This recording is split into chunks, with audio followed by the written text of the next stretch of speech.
चाणक्य नीति में ऐसी 7 बातें बताई गई हैं जिनसे हमेशा दुख और परेशानी ही मिली है।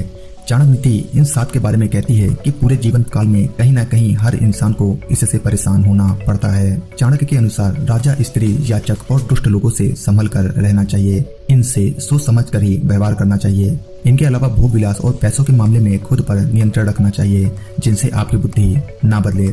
तो दोस्तों आइए जानते हैं चाणक्य द्वारा बताई गई वो 7 बातें। पहली बात, चाणक्य नीति कहती है कि पैसा मिलने पर घमंड आ ही जाता है। ऐसा कोई इंसान नहीं जिसे पैसा मिलने के बाद घमंड ना आया हो। दूसरी बात, चाणक्य कहते हैं कि विषयों में फंसे किसी व्यक्ति के दुख खत्म हुए हैं। यानी जो इंसान भोग और विलास में पड़ा है, खुद पर कंट्रोल नहीं करता, वो हमेशा मानसिक और शारीरिक तौर पर दुखी ही रहता है। तीसरी बात, चाणक्य कहते हैं कि स्त्रियों के कारण हर इंसान के जीवन में कहीं ना कहीं दुख जरूर होता है, चाहे वह दुख प्रेम के कारण भी क्यों ना हो।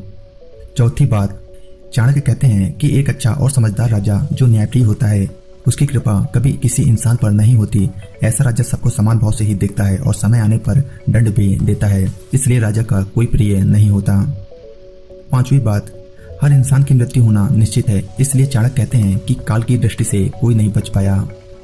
छठी बात, चाणक्य कहते हैं कि चीजें या पैसा मांगना जिस इंसान की आदत हो, ऐसे लोगों को कभी सम्मान नहीं मिलता। सातवीं बात, चाणक्य कहते हैं कि इसके साथ ही जो लोग एक बार दुष्ट यानी गलत लोगों की संगत में पड़ जाते हैं, वो फिर से अच्छे इंसान नहीं बन पाते। अगर कोई बन भी जाता है तो जीवन में कहीं ना कहीं गलत काम जरूर करता है, यानी गंदी आदतें कभी नहीं जाती।